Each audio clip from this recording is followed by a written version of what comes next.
नमः सिद्धेभ्यः। ओम नमः सिद्धेभ्यः। ओम नमः सिद्धेभ्यः। नमो अरिहन्ताणं नमो सिद्धाणं नमो आयर्याणं नमो वज्रायाणं नमो लोये सव्यसाहुणं प्रणमीऊणजिणं वीरम् अनन्तवर्णान् दंसन् सहावम् भोक्ष्यामि नियं सारं केवली सुध केवली भविदम्। नियम सार परमागम आचार्य कुंद कुंद देव द्वारा रचित निज भावना के निमित्त से आचार्य कुंद कुंद देव ने इस ग्रंथ की रचना की है। इस पर पूज्य गुरुदेव श्री कांजी स्वामी ने जो प्रवचन किए हैं वह कारण कार्य नियम भाग 1-2 इस तरीके से छपे हैं। उसी के आधार से अपन चर्चा कर रहे हैं। अपन ने गाथा नंबर 5 को प्रारंभ किया था।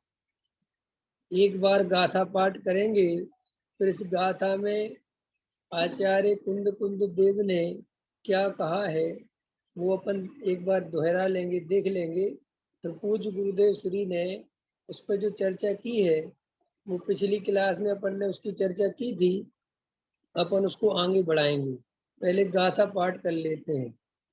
अत्तागम तच्चाणम सद्हड़ा दोहवे सम्मतम बब गए अशेष दोषो सयल गुण पाहवे अत्तो रे आपते आगम तत्व का श्रद्धान भय सम्यक है निशेष दोष विहीन जो गुण सकल में जो आप है।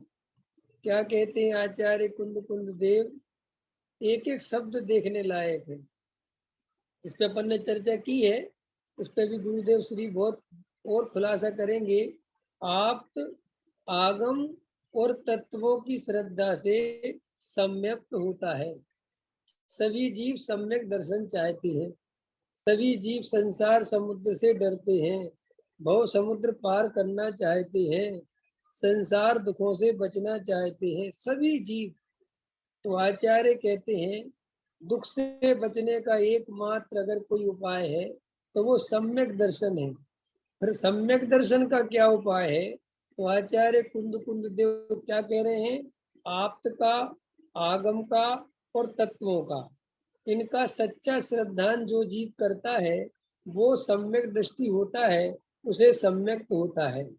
अब फिर आप्त किसे कहते हैं, आगम किसे कहते हैं, तत्व किसे कहते हैं, ये चर्चा फिर टीकाकार ने आगे ली है। वो चर्चा हमारी हुई थी।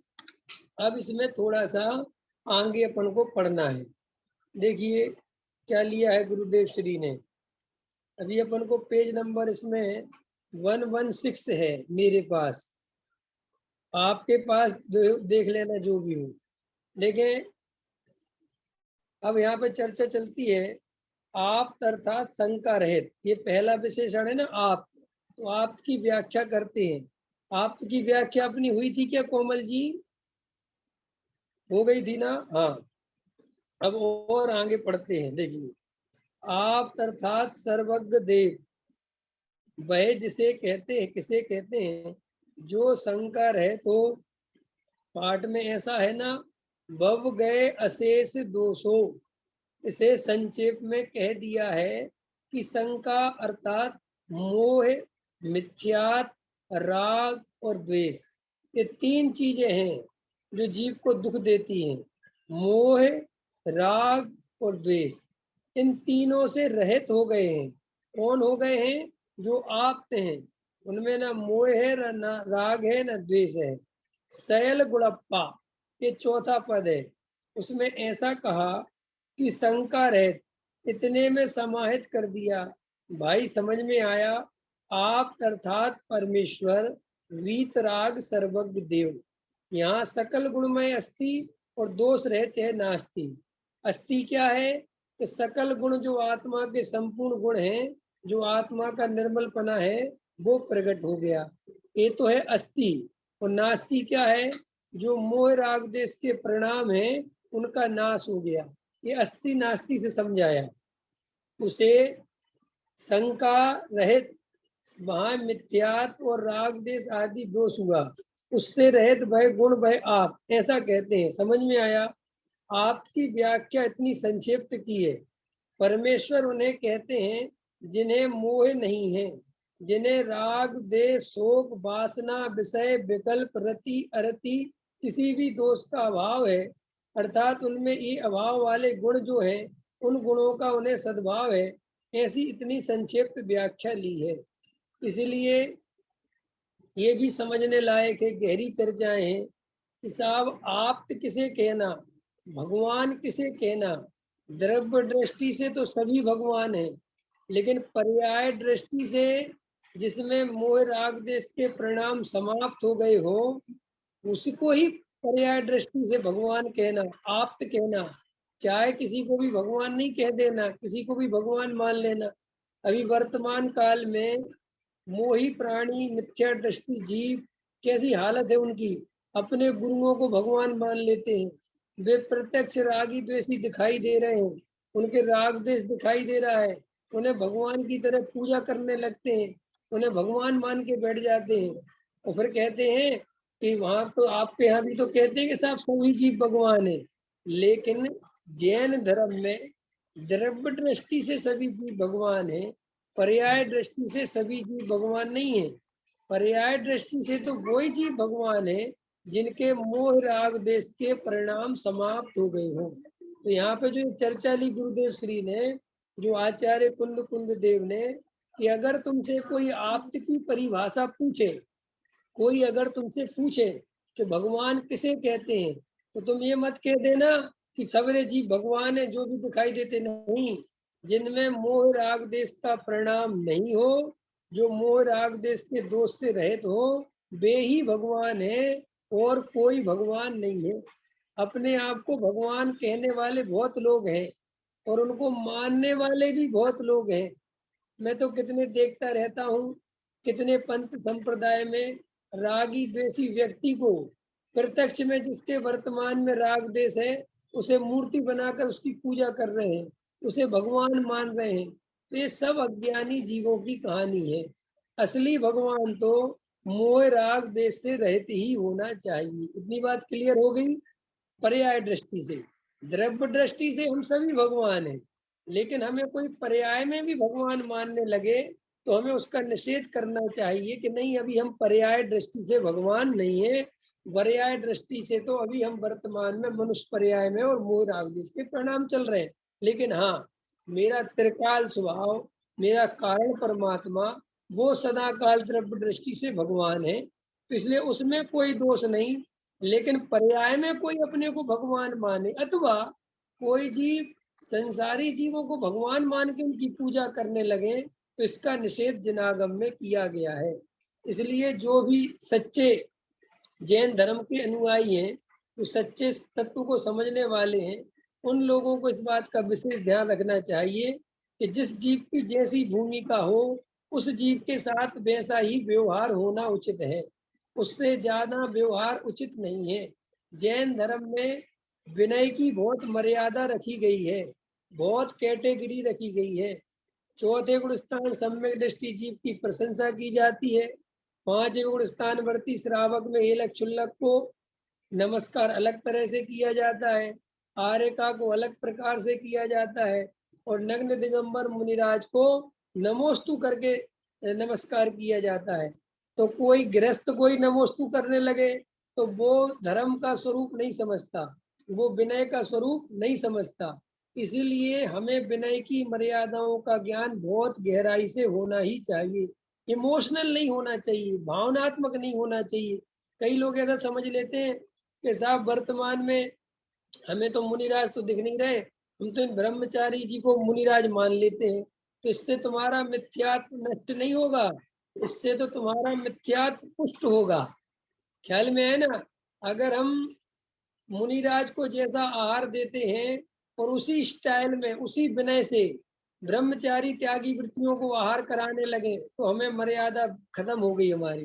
कई लोग तो नमोस्तु कर देते हैं, नमोस्तु, चाहे जिसको भगवान मान लेते हैं। कितने पंथ संप्रदाय चल रहे हैं। मैं तो कई दफे देखता हूँ, मैं तो घबरा जाता हूँ कि संसारी जीवों की बुद्धि कितनी कमजोर है। बराबर में एक भगवान की प्रतिमा बैठा लेंगे, वो खुद उसके बराबर में बैठ जाएंगे, उनके अनुयायी आएंगे, वो भगवान को भी फूल चढ़ाएंगे और फिर गुरु जी को भी फूल चढ़ाएंगे, उनको भी नमोस्तु बोलेंगे और उनको भी बोलेंगे, और वे मना भी नहीं करते। और ऐसा करने के 3-3 हजार रुपए दे के जाते हैं वहां, ड्रेस कोड होते हैं। हमें देखता रहता हूँ, कुछ ज्ञान ही नहीं है, तो सामने प्रत्यक्ष वो दिख रहा है। और उनको, उनका जो गुरु वो वीतरागता की प्रशंसा कर रहा है, वो वीतरागता का मार्ग बता रहा है, लेकिन उनको ये समझ में नहीं आता कि वीतरागता के मार्ग में ये रागी द्वेषियों को भगवान बनाने की प्रथा कहाँ से आ गई, ये कैसे चल गया। लेकिन भाई अब अज्ञानता भरी पड़ी है लोगों में, लोगों को तो कोई ना कोई चाहिए पूजने के लिए, तुम नहीं तो तुम। पता पंकज जी, इस संसार में इतना पाखंड चलता है, इतना पाखंड चलता है कि वो पाखंडियों को भगवान बना के लोग पूजने लगते हैं। सामान्य आदमी, हमारे तुम्हारे जैसा व्यक्ति, हमें कितने परम सत्य बता दे, हमें उसकी महिमा नहीं आती। लेकिन कोई भेष भेष बदल ले और 4-6 चेले इकट्ठे कर ले और महंत बन जाए, बड़ी गद्दी पे बैठ जाए, बस फिर उसके आगे पीछे दौड़ते हैं लोग। क्योंकि लोगों को सत्य नहीं चाहिए, लोगों को पाखंड चाहिए, लोगों को मायावी चीजें चाहिए, लोगों को कुछ देखने में लगना चाहिए। और कोई परम सत्य अपने जैसा आदमी सहजता से बता दे तो कुछ नहीं होता। और ये धर्म के क्षेत्र में नहीं चलता पाखंड, हर क्षेत्र में चलता है। बड़ा बड़ा दिखावा करना, अपन को कोई डॉक्टर बेचारा नॉर्मल कपड़ों में मिल जाए, पैंट शर्ट पहने हो और छोटे से क्लिनिक पर बैठ के खोला हो और बड़ा बड़ा होशियार डॉक्टर हो और 100 रुपए फीस लेता हो, तो उसकी महिमा नहीं आती। और वही डॉक्टर बड़े हॉस्पिटल में बैठ जाए, 1000 रुपए फीस ले और बड़ा ताम झाम इकट्ठा कर ले, तो लोग उसको दिखाने के लिए तरसते हैं, बहुत बड़ा डॉक्टर है। तो ये सारी दुनिया ऐसे ही चलती है और ऐसे ही चलेगी। इसलिए भाई सावधान हो जाओ। अपन तो बहुत भाग्यशाली लोग हैं कि अपन इन पाखंडियों से बच जाएं। बच गए तो बहुत अच्छी बात है। और आगे के लिए भी समझ लो, धर्म कहीं बाहर में नहीं है, किसी संत साधु महाराज पंडित विद्वान किसी के पास नहीं है। धर्म तो अपनी चीज है, प्रत्येक धर्म अपना अपना सब लेके आए हैं। जैसे अपना मुंह अपने पास है, दूसरे के पास थोड़ी अपना मुंह है। अपना स्वाद अपने पास है, दूसरे के पास थोड़ी है। ऐसे ही धर्म मेरा मेरे पास है, कोई मुझे धर्म दे देगा, किसी के आशीर्वाद से धर्म हो जाएगा, ऐसा मिथ्यात्व कभी नहीं रखना। किसी गुरु की शरण में मत जाना कि साहब हमें आशीर्वाद दे दो, हम आया, ऐसा कुछ नहीं है। हमें जो अभी परम सत्य मिल गया है बहुत आनंद से, और जो अपने को महंत मानता हो, जिसके आगे पीछे ज्यादा पाखंड चलता हो, उससे तो वैसे ही कोसों दूर रहो, वहां तो और कुछ नहीं मिलेगा। जो अपने जैसा सामान्य व्यक्ति हो, जिससे हम अपने हृदय की बात कह भी सकते हैं, समझ भी सकते हैं और आपस में डिस्कस भी कर सकते हैं, वो ज्यादा फायदेमंद है। क्यों? क्योंकि ये जो चलता है ना आप्त का, तो ये बात मैं क्यों बोल रहा हूँ कि जो आप्त का लक्षण बता रहे हैं, इसमें ये समझना बहुत जरूरी है कि भाई पर्याय दृष्टि से भगवान की बात है जिनवाणी में।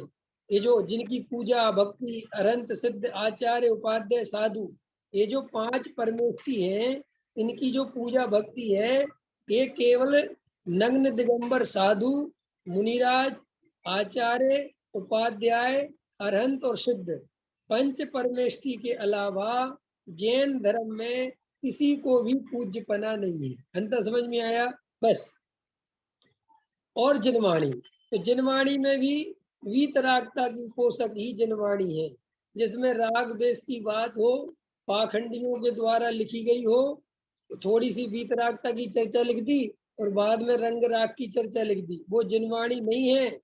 प्योर कदम कदम पर वीतरागता का पोषण जिसमें होता हो, वो ही सच्ची जिनवाणी है।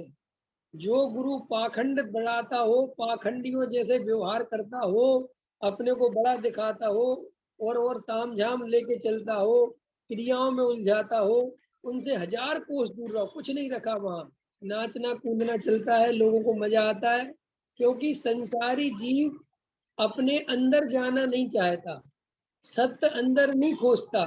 धर्म के नाम पर वो बाहर घूमना चाहता है, और वहां पर भी क्रियाओं में लगा दे, कोई नाचने कूदने में लगा दे, कोई सेवा में लगा दे, कोई खाने पीने के नियम धर्म समझा दे, बस उसमें खुश रहता है। कोई ड्रेस कोड सेट कर दे, मंदिर ड्रेस पहन के आओ, ऐसे पूजा करा करो, ऐसे अर्घ चढ़ाया करो, ऐसे भक्ति किया करो, ऐसे पढ़ा करो, ऐसे लिखा करो, बस ऐसे परीक्षा दिया करो, 1 साल में आपकी नियम सार का पेपर होगा। ख्याल में आया कि नहीं आते? धर्म की भी परीक्षा होती रहती ख्याल में आया? धर्म की परीक्षा अंदर होगी कि बाहर, पंकज जी? लेकिन अपन तो देते ना, छेड़हाला का पेपर देंगे ना। छेड़हाला अंदर है कि बाहर है? अंदर देखनी है छेड़हाला के बाहर देखनी है? संसार में दुख है कि मोहराग देश में दुख है? परद्रव्य में दुख है कि स्वयं की आकुलता अपने अज्ञान से उत्पन्न होती है? तो ऐसा जीव को निर्णय करना चाहिए। ठीक है, चलो आगे पढ़ते हैं। अब आगम किसे कहते हैं? ये तो हुई व्याख्या आप्त की। अब गुरुदेव श्री व्याख्या कर रहे हैं आगम की। आगम की व्याख्या पाठ में समुच्चय शब्द है, परंतु यहाँ अब उसकी व्याख्या करते हैं। आप्त के मुखार बिंद से निकली हुई सर्वज्ञ परमेश्वर। शब्द तो मुखार बिंद है, मुख रूपी कमल से निकली हुई। लोग इस प्रकार समझते हैं ना, वरना तो तीर्थंकर सर्वज्ञ को वाणी तो संपूर्ण शरीर में ओम ध्वनि उठती है। ये अपन सबको ज्ञात है कि सर्वज्ञ भगवान की दिव्य ध्वनि खाली मुंह से नहीं निकलती, सर्वांग से निकलती है। उनके सारे प्रदेशों से दिव्य ध्वनि खिलती है, लेकिन ओंठ भी चलते हैं। तो चूंकि अपन शुरू से मुंह से बोलते हुए देखते हैं ना, तो कहने में ऐसे ही आता है कि मुख अमृत, मुख से अमृत वाणी झरी, लेकिन वास्तव में वाणी तो पूरे सर्वांग से झड़ती है। और देखो, और कैसी खिलती, ओम ऐसी आवाज उठती है। समझ में आया? परंतु प्रचलित भाषा लोग ऐसा समझते हैं, इसलिए इन्होंने मुखार बिंद शब्द लिया। देखो, गुरुदेव श्री उन छोटी छोटी बातों को भी कहना नहीं भूलते, जिन्हें प्राय आदमी कहने की जरूरत नहीं समझता। ख्याल में है ना? अभी अपन इतना नहीं ध्यान देते, अपन तो बोल देते, लेकिन गुरुदेव ने इस बात को भी लिया कि नहीं साहब, क्यों? एक छोटी सी भी गलती नहीं रहनी जानी चाहिए, छोटा सी भी ये नहीं रह जाना चाहिए। मुखार बिंद, कोई अज्ञानी जीव मुख से ही दिव्य ध्वनि निकलती है, ऐसा ही समझ ले, ऐसा ना हो जाए। तो देखो, उनने उस बात को भी क्लियर किया कि भाई ये भाषा प्रचलित है, इसलिए मुखार बिंद कह रहे हैं। तुम भाषा पे नहीं जाना, भाव तो ये है कि दिव्य ध्वनि पूरे सर्वांग से ही खिलती है। ठीक है, और देखो, भगवान सर्वज्ञ के परमेश्वर के मुख से निकली हुई समस्त वस्तु विस्तार का स्थापन करने में समर्थ, जितने 3 काल 3 लोक के द्रव्य गुण और पर्याय हैं, उन्हें स्थापित करने में, सिद्ध करने में, साबित करने में जो वाणी समर्थ है। देखो कैसी है वह वाणी? 3 काल, 3 लोक, और सभी 3 लोक में जितने भी द्रव्य हैं, गुण हैं, पर्याय हैं, उन्हें सबको स्थापित करने वाली, बताने वाली, और उन्हें सिद्ध करने वाली, प्रमाण करने वाली अगर जगत में कोई वाणी है, तो वो सर्वज्ञ वाणी है, वो जिनकी ही वाणी है। अन्य मती पूरे जगत की व्यवस्था नहीं समझा सकते। अन्य दर्शनों में इतनी बड़ी व्याख्याएं नहीं है कि साहब जीव की तो चर्चा आ गई, लेकिन जीव में जो अनंत गुण है उनकी चर्चा कहीं नहीं मिलेगी। जीव की तो चर्चा आ गई, लेकिन पुद्गल द्रव्य की कितनी शक्ति है, पुद्गल द्रव्य की कैसी कैसी शक्ति है, ये चर्चा तुम्हें अन्य जगह नहीं मिलेगी। इसलिए जिन वाणी ही एक ऐसी वाणी है जो समस्त लोक के 3 काल के समस्त पदार्थों को प्रकाशित करने वाली है। लोकालोक झलकते जिसमें, ऐसी प्रभु की वाणी, उसमें लोक का अलोक का समस्त विश्व का वर्णन जिसमें आया हो उसको कहते हैं जिन वाणी। ऐसी चतुर वचन रचना, ऐसी चतुर वचन रचना को आगम कहा जाता है। समझ में आया? यह अज्ञानियों ने कल्पना से शास्त्र रचे हो, वह आगम नहीं है। देखो, इतिहास तो बहुत पुराना है, अनादि काल से ये सब चीजें चल रही हैं, लेकिन वर्तमान काल में जो ये अभी का जो काल है, क्योंकि जिनवाणी चौथे काल में तो होती नहीं, तब तो लिखने लिखाने का कोई काम नहीं होता। अभी जो अपने यहाँ पर जो 2000 वर्ष से शास्त्र लिखे गए हैं और अपनी जो छह उपसम स्थिति है वो बहुत कमजोर है, इसीलिए हमें बहुत सावधान रहने की आवश्यकता इसलिए है कि भाई इन 2000 वर्षों में ना जाने सच्चे मुनिराज जितने हुए होंगे उससे कई गुने तो झूठे भी हुए होंगे। ख्याल में आया कि नहीं आया? अगर सच्चे मुनिराज 5 होंगे तो झूठे 50 होंगे। तो भैया ये तो श्रोता की, पढ़ने वाले की, पढ़ाने वाले की बहुत नैतिक और गहरी जिम्मेदारी है कि वे एक एक बात को गहराई से समझे कि ये आगम है कि नहीं। आगम के नाम पर न जाने कितने शास्त्र दुनिया में चल रहे होंगे और चल ही रहे हैं, और लोगों ने अपने मन मुताबिक उनमें गाथाएं भर ली, मोड़ लिया, अपने राग का पोषण करने में लगा लिया और उनको प्रमाण बना लिया और रंग राग की सब लिखा दिखा देते हैं। इसीलिए हमें एक पैमाना हमारे मूल आचार्य भगवंतों ने दिया। दिगंबर संतों की ये बड़ी महिमा है कि उन्होंने अपना कभी व्यक्तिगत मोह नहीं रखा कि लोग मेरे नाम को जाने या मेरा शास्त्र बड़ा हो जाए। उन्होंने कितना गजब का फॉर्मूला दिया। क्या दिगंबर संत आचार्य भगवंतों की देखो कितनी महिमा इसलिए आती है कि ये वीतरागता का कमाल है। अन्य मतियों में, रागी द्वेषियों में और जैनियों में भी जो रागी द्वेषी है, आज कितने रागी देशी साधु संत आपस में लड़ते हैं, झगड़ते हैं, अपने नाम के चक्कर में लड़ाइयाँ होती हैं। और हमारे जो सच्चे मुनिराज होते हैं वे तो अपना परिचय भी नहीं लिख के जाते कि ये ग्रंथ हमने लिखा है, और एक से एक महान ग्रंथ। तो देखो क्या कहते हैं मुनिराज, दिगंबर मुनिराज कहते हैं कि शास्त्र वो ही सच्चा है जिसमें वीतरागता का पोषण होता हो। जो शास्त्र वीतरागता का पोषण नहीं करे और संसार की चीजों का पोषण करे, कोई शास्त्र ऐसा लिखे कि पूजा करो तो तुम्हारे संसारिक काम बन जाएंगे, वो शास्त्र ही नहीं है, वो आगम नहीं है। कोई शास्त्र ऐसा कहे कि तुम तो खूब दया दान पूजा भक्ति करो और पुण्य बनेगा और तुम्हें बढ़िया आनंद आएगा, स्वर्ग चले जाओगे, वो हमारे यहाँ पे उसको शास्त्र ही नहीं कहते। तो क्यों? कि शास्त्र होने की एक ही शर्त है कि वो वीतरागता का पोषण करने वाला होना चाहिए। और अगर वो वीतरागता का पोषण नहीं करता, सांसारिक कार्यों के प्रयोजन की सिद्धि, जैसे मंत्र तंत्र है और वे लिखे कि इनको पढ़ो तो ये मिल जाएगा, तो वो जिनेंद्र भगवान के उसमें आया तो सब कुछ है, लेकिन वो तुम्हारे सच्चे प्रयोजन की सिद्धि नहीं करता। ये मंत्र पढ़ो तो ये सिद्धि मिल जाएगी, ये मंत्र पढ़ो तो ये रिद्धि मिल जाएगी। तो जैन धर्म कहता है ऐसे रिद्धि सिद्धि तंत्र मंत्र की बातें जैन धर्म को स्वीकार नहीं है। तंत्र मंत्र होते हैं, संसार में सब तंत्र विद्या होती है, लेकिन जैन धर्म तंत्र विद्या को क्यों नहीं मानता, ज्योतिष विद्या को बढ़ावा क्यों नहीं देता?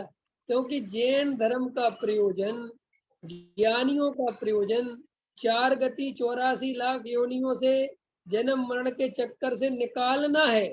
उनका प्रयोजन जीव को संसार में घुमाना है ही नहीं। तो ये तंत्र, ये ज्योतिष, जैन धर्म इतने नीचे क्यों चले गए? ज्योतिष आगर जैन धर्म जैसा ज्योतिष कहाँ मिले? अरे जैन धर्म जैसा ज्योतिष क्या, जैन धर्म की हर चीज A1 क्वालिटी की है, क्योंकि सर्वज्ञ की वाणी है। अगर ज्योतिष भी आएगा तो A1 क्वालिटी का आएगा, अगर तंत्र भी आएगा तो A1 क्वालिटी का आएगा। लेकिन हमारे मुनिराजों ने, हमारे दिगंबर साधुओं ने कभी तंत्र मंत्र विद्या को ज्यादा बढ़ावा दिया ही नहीं, और उल्टा ये और कह दिया कि ये सब व्यर्थ है, इनसे कुछ नहीं होता, छोड़ो इन सबको, इनके चक्कर में बिल्कुल मत पड़ो।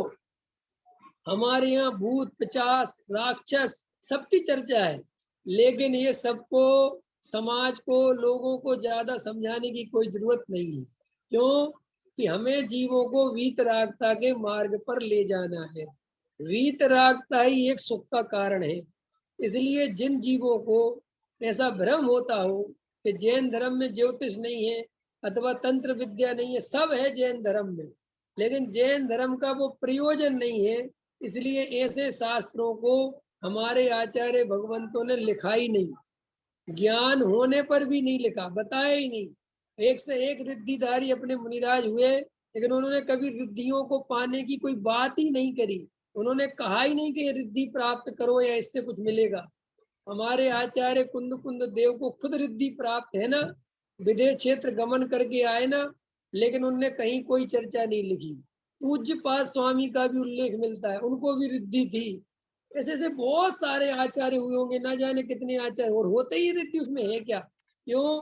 क्योंकि जो जीव अपने स्वरूप की आराधना करते हैं, आत्म स्वरूप में मग्न रहते हैं, उनके साथ ही से पुण्य स्वयं में भी बढ़ता है।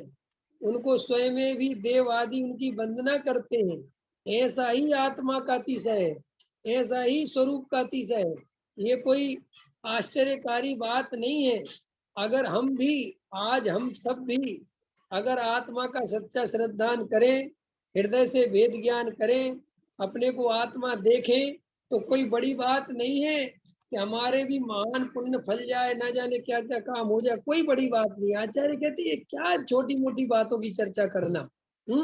मंदिर कोई पुण्य के लिए जाता है तो वो जैन धर्म समझे ही नहीं, उसको पता ही नहीं कि जैन धर्म मंदिर जाने का कितनी बढ़िया काम है। माने भाव के अभाव करने के लिए जैन धर्म है। जैन धर्म संसार में घूमने के लिए है ही नहीं। जिनको संसार में घूमना हो, जिनको चार गतियों में लड़कना हो, भ्रमणना हो, उनके लिए कुदेव शरण है, कुगुरु शरण है, कुशास्त्र शरण है। और जिनको चार गति से निकलना हो, उनको सच्चे देव शास्त्र गुरु ही शरण है। तो ये शास्त्र की चर्चा ले रहा हूं मैं। तो यह अज्ञानियों ने कल्पना से शास्त्र रचे हो, वह आगम नहीं है ऐसा कहते हैं। इसलिए सभी श्रोताओं को सावधान चाहिए, शास्त्र के संदर्भ में भी, गुरु के संदर्भ में भी, और देव के संदर्भ में भी हमें जागृत रहना चाहिए। और शास्त्र में तो बहुत रहना चाहिए, क्योंकि शास्त्र में कहाँ कहाँ मिलावट हो जाए कुछ नहीं पता। अभी भी वर्तमान में जो रागी द्वेषी साधु संत हैं बहुत सारे हैं, और वो लिख रहे हैं आने वाले समय में 200 वर्षों बाद वो सब आगम बन जाएगा, वो सब जिनवाणी बन जाएगी। इसलिए अगर श्रोता सावधान नहीं होंगे तो वे भगवान को फूल चढ़ा देंगे, भगवान को चंदन लगाएंगे, भगवान के ना जाने क्या क्या करेंगे, और कह देंगे सब शास्त्र में लिखा मिला है साहब, 200 वर्ष पहले के शास्त्र में लिखा है, तो क्या करोगे तुम? इसलिए भाई वीतरागता को ही आधार बनाना चाहिए, कि वीतरागता का पोषण नहीं होता। रंग राग तो कम से कम करना है। अरे ये पूजा पाठ में भी हम जितना कुछ करते हैं, वास्तव में उसमें भी कम से कम करना चाहिए। ये तो अपन मानते नहीं है, ना कोई जरूरत नहीं है सब करने भरने की। ये तो सब रागी देसी जीवों को बिना राग के मजा नहीं आता है, बस इसलिए सब नौटंकी चलती है। वरना धर्म तो प्योर वीतरागता का है, प्योर आनंद शांत चित्त होने का है, शांत चित्त होने का धर्म है जैन धर्म। अपने स्वरूप में मग्न होने का नाम है जैन धर्म। अपनी आत्मा की सच्ची श्रद्धा करने का नाम है जैन धर्म। शांत होने का नाम, मौन होने का नाम, अपने स्वरूप में रमने का नाम जैन धर्म है। नाचना कूदना भक्ति, ये पूजा, ये सामग्री, ये तीर्थ, ये सब जैन धर्म है ही नहीं। ये तो वास्तव में रागी जीव राग के बिना जी नहीं सकते, इसलिए ये सब रागियों को खेल खिलौने पकड़ा दिए गए। ख्याल में आ गया? नहीं समझ में आया है? क्यों पंकज जी? ये जो पंच कल्याणक होते हैं, ये पंच कल्याणक में कितने रंग राग के काम होते हैं।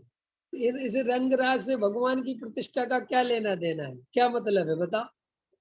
लेकिन चूंकि संसारी जीवों को इसमें ही मजा आता है, इसलिए उनको नाचना कूदना गाना भजन भक्ति इन सब में मजा आता है तो बजाते हैं भाया। अब वो जो बिल्कुल ही पागल ही है, जिनकी बुद्धि खराब ही है, वे तो फिल्मी गानों ही पे नाचने लगते हैं भगवान के नाम पर। और जिनमें थोड़ी दूसरे टाइप की बुद्धि है तो वे फिल्मी गानों की तर्ज पे भजन बना लेते हैं। तो बोलते तो है बाबा भक्ति का, है ना, वो भाव वही रहता है ना, ये सब चलता है। तो देखो वे धर्म नहीं है, उनको धर्म का अंग नहीं समझना, उनको धर्म का कारण नहीं समझना, उनका सपोर्ट नहीं करना कि अच्छी चीज है। नहीं नहीं, अच्छी तो नहीं है, ये तो बहुत कमजोरी है, ये तो सब रंग राग है। लेकिन लोग देखो उसी रंग राग में अपने को धर्मात्मा मान लेते हैं, रंग राग के कार्यक्रम में अपने को धार्मिक समझते हैं, उन्हीं रंग राग में लिप्त उन गुरुओं को अपना गुरु मानते हैं। कोई विचार ही नहीं है कि हम कर क्या रहे हैं। इसलिए देखो भाई, शांति से, ये जो अपन के हाथ में वस्तु स्वरूप आ गया है, नेतागिरी में कुछ नहीं मिलेगा, कहीं कुछ धर्म है ही नहीं, किसी के पास धर्म नहीं, अपना धर्म अपने पास।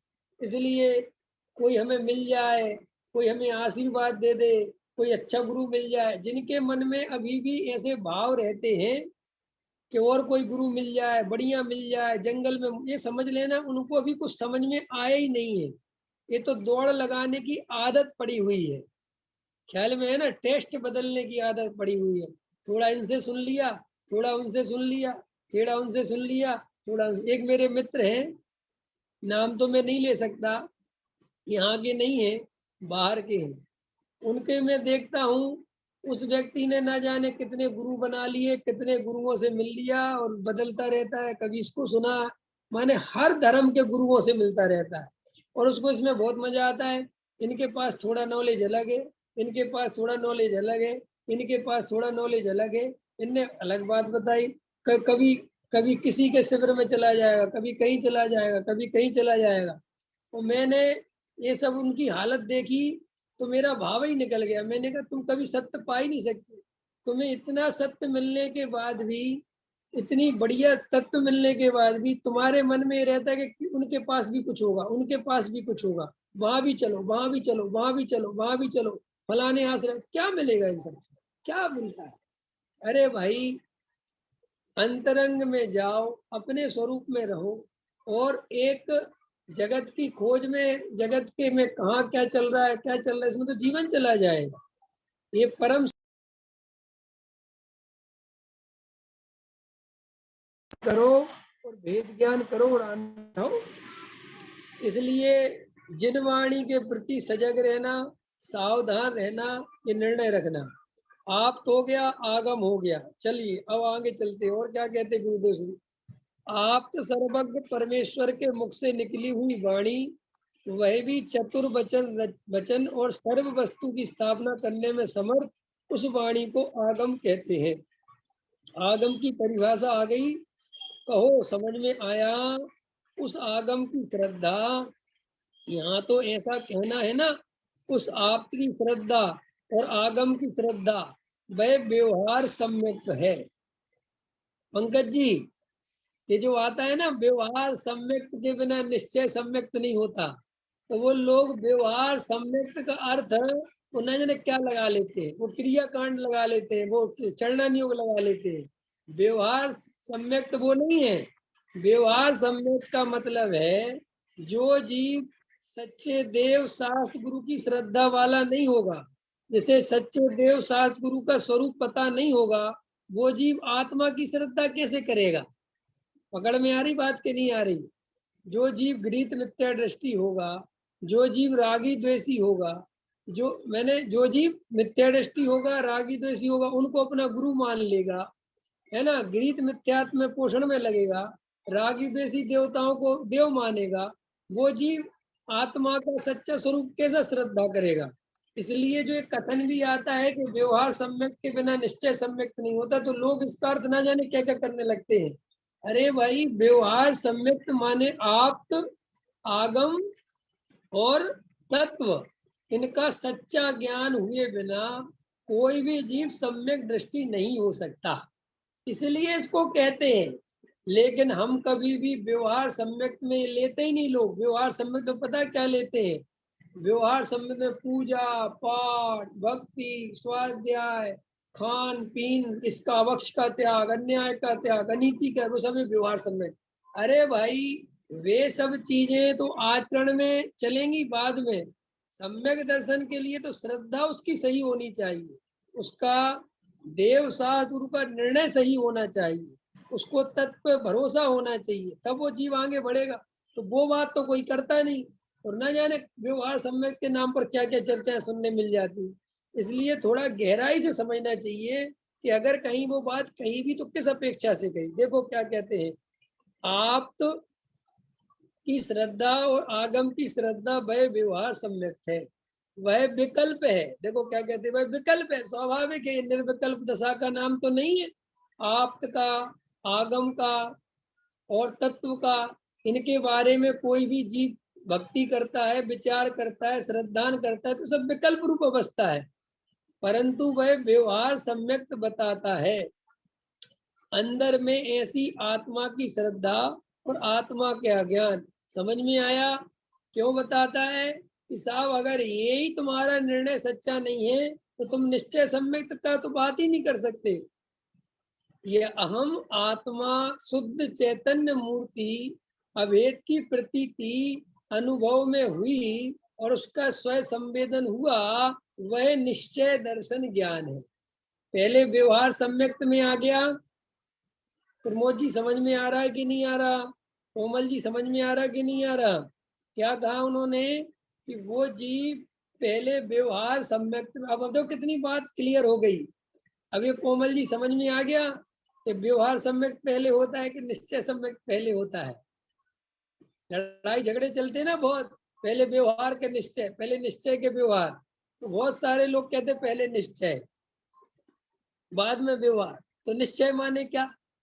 क्या है निश्चय माने बताओ कि साहब वो आत्मा। अरे भाई, निश्चय और व्यवहार में पता कैसी बात है कि जिस जीव का ये व्यवहार सम्यक सच्चे देव शास्त्र गुरु वाला हुआ, उसमें अगर वो उसी में संतुष्ट हो जाए और उसी को सम्यक दर्शन मानने लग जाए, उसका नाम है व्यवहाराभासी।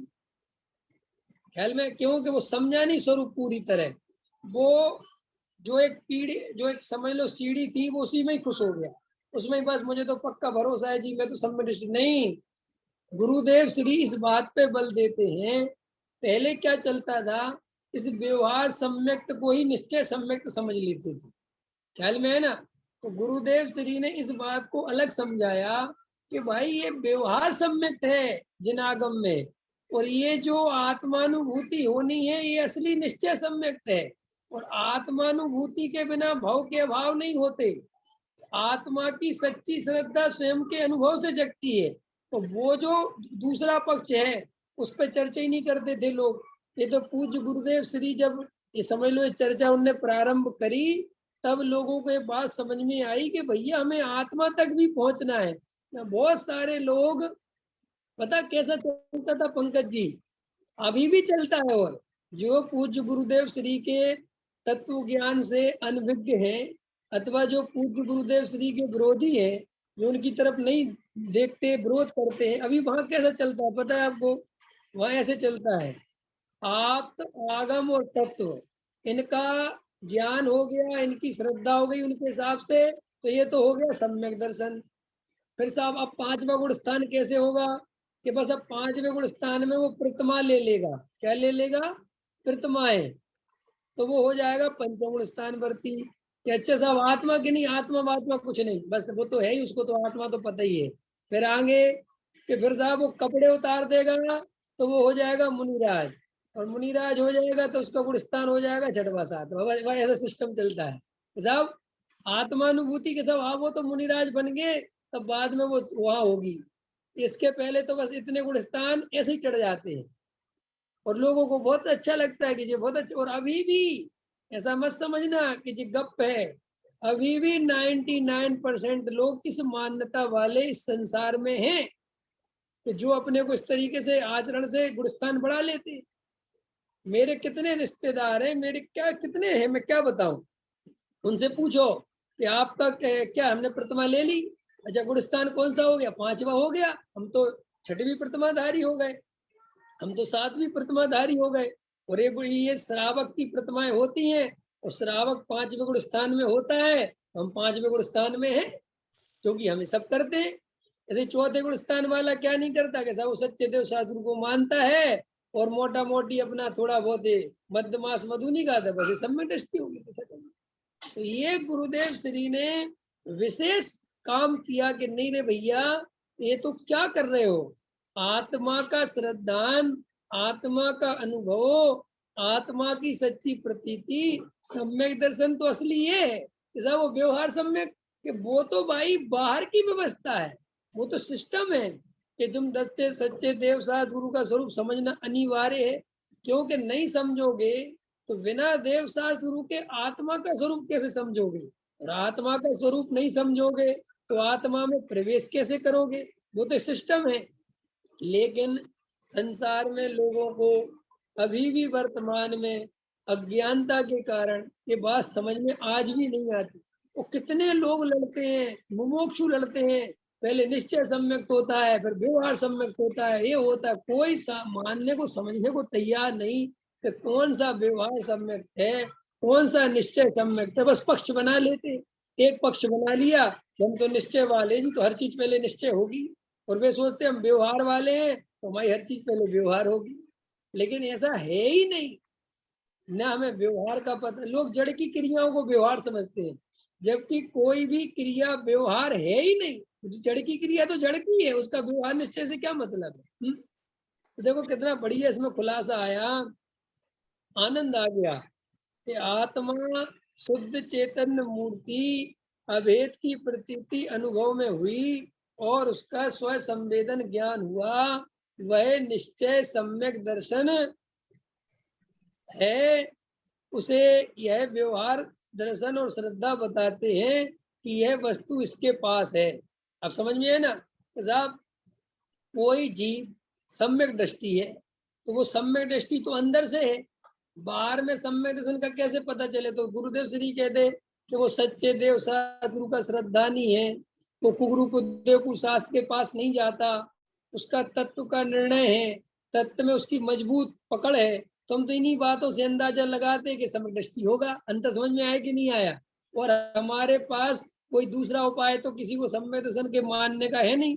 इसलिए मैं कहता हूँ सम्यक दर्शन में भी अगर बाहर से देखना हो तो सिर्फ इतनी चीजें देखनी, पंकज जी, क्या देखना कि इसका देव साधु का श्रद्धान सच्चा है कि नहीं, ये गृहीत मिथ्या दृष्टि तो नहीं है, ये कहीं मंत्र तंत्र विद्या में तो कुछ वो नहीं मानता है ना, भाई ये मोटा मोटी और कुछ नहीं है। अभी अपन लोग सम्यक दर्शन के नाम पर पता नहीं क्या क्या देखते हैं, कपड़े भी देखते हैं, सम्यक दर्शन के नाम पे उसके खाने पीने का भी देखते हैं, है ना, गर्म पानी पीता है कि ठंडा पीता है, रात में पानी पीता है कि नहीं पीता है, ये सब देखते। अरे भाई ये तो सब बहुत आगे की चीजें हैं। सम्यक दर्शन के लिए तो बस ये बाहर का जो देव शास्त्र गुरु वाला व्यवहार है और तत्वों की जो यथार्थ स्थिति है, माने तत्वों में क्या लेना, पंकज जी बहुत इंपॉर्टेंट बोल रहा हूँ कि वो साहब सम्यक दृष्टि है कि नहीं, कि हाँ सुनो, देव शास्त्र गुरु का सच्चा श्रद्धानी होने पर भी अगर वो तत्वों में भूल करता है, कि तत्वों में क्या भूल करता है, कि जड़ की क्रिया का कर्ता बनता है और ऐसा कहता है कि जड़ की क्रिया करे बिना नहीं होगी, वो मिथ्या दृष्टि। ये बाहर के चिन्ह है, कोई मिथ्या दृष्टि पहचानना है ना तुम्हें, तो ये बाहर के चिन्ह है कि वो ऐसा कहे कि जड़ की क्रिया करनी ही पड़ेगी, जड़ की क्रिया अपने आप नहीं होती, करने से होती है, ये मिथ्या दृष्टि है। ये जीव अजीव तत्व संबंधी भूल हो गई, वो एक द्रव को दूसरे द्रव का कर्ता मानता है। ऐसे ही वो ये कहे कि पुण्य उपादेय है, पुण्य छोड़ने योग्य नहीं है, पुण्य बाद में छोड़ना, अभी तो पुण्य करो, पुण्य में धर्म नहीं, लेकिन पुण्य करे बिना धर्म नहीं। इस तरीके की जिसकी शैली हो, इस तरीके का जिसका वक्तव्य हो, इस तरीके की जिसकी भाषा हो, पुण्य पे जिसका वजन हो, क्रियाओं पे जिसका वजन हो, अभेद त्रिकाली ध्रुव भगवान आत्मा पे जिसका वजन कम हो, वो मिथ्या दृष्टि जानना चाहिए। ख्याल में आ रहा कि नहीं आ रहा कोमल जी? ये आपको मिथ्या, लोग कहते हैं ना, तो हम मिथ्या दृष्टि की पहचान कैसे करें, कई प्रश्न आते हैं, अथवा सम्यक दृष्टि की पहचान कैसे करें। अब जो तो हमने तुम्हें मिथ्या दृष्टि का समझाया, जो सम्यक दृष्टि जीव होगा वो सच्चे देव सद्गुरु का पक्का श्रद्धानी होगा। एक बात, तत्वों की श्रद्धा बिल्कुल सच्ची होगी, वो कभी भी एक द्रव्य को दूसरे द्रव्य का कर्ता ना तो कहेगा और ना मानेगा। वो निर्णय करके रखेगा कि नहीं, कोई कर्ता धर्ता नहीं है। वो कभी ये नहीं कहेगा कि जड़ की क्रिया से धर्म होता है। वो कभी ये नहीं कहेगा कि जड़ की क्रिया करनी पड़ेगी तब धर्म होगा। वो कभी भी पुण्य का उपदेश नहीं देता। वो कभी पुण्य करने की प्रेरणा नहीं देता। वो कभी ये नहीं कहता कि परिणाम तुम्हें सुधारने पड़ेंगे। वो हमेशा ये कहता है कि परिणाम भूमिका के अनुसार आए बिना नहीं रहते, ये परिणाम अपनी योग्यता से होते। तुम घबरा, ये पक्के शब्द समझना। और जो जीव तुम्हें क्रिया कांड में उलझाए, धर्म के नाम पर सेवा भाव समझाए, हमारे पैर दबाओ, हमारी सेवा करो, गुरुओं की सेवा करो, अच्छा उनको भोजन कराओ, ये कराओ वो कराओ, उनकी व्यवस्था बनाओ, ये समझ लेना ये नंबर 1 का पाखंड है। इसके पास कुछ धर्म वरम नहीं है। जो असली धर्मात्मा होगा वो तुमसे हमेशा एक बात कहेगा, सभा में भी कहेगा, अकेले में मिलोगे तो अकेले में भी कहेगा कि भाई वेद ज्ञान करो, तुम्हारा धर्म तुम्हारे पास है, अपना आत्मानुभव करो, तुम किसी के पराधीन नहीं हो। तुम्हें किसी की शरण में जाने की जरूरत नहीं है, ना मेरी ना किसी और की। तुम अपनी शरण में जाओ, आत्मा ही शरण है। समझ में आया? ऐसा सम्यक दृष्टि और मिथ्या दृष्टि का लक्षण हमने परिभाषित किया। अभी आप्त की आगम की चर्चा हुई। अब अपन आगे अभी तो बहुत सुंदर रचना है, बहुत सुंदर चलेगा ये प्रकरण। अब पूज्य गुरुदेव श्री व्यवहाराभास पे थोड़ा सी बात आएगी, उसकी चर्चा अपन नेक्स्ट वीक करेंगे, है ना। सभी ध्यान रखें क्लास का। और समय भैया मुझे थोड़ी सूचना भी कर दिया करो, है ना, थोड़ा रहता है ना, निकल जाता है। और कल अपनी सम्यक दर्शन की क्लास, पंकज जी देख लेना भैया, पूछो सब सम्यक दर्शन। प्रमोद जी बैठोगे सम्यक दर्शन की क्लास में कल, तो चालू रखूं ना। हफ्ते में फिर यही नियम सार की भी, कोमल जी बैठ रही हैं तो चल रही है। अब यहाँ के लोग तो इंडिया वाले तो गायब हो गए हैं, ख्याल में है ना, क्योंकि ऑफलाइन सुनने लगे ना सब, इसलिए और भी आपस में बात करके देख लेना। अभी का समय हो गया।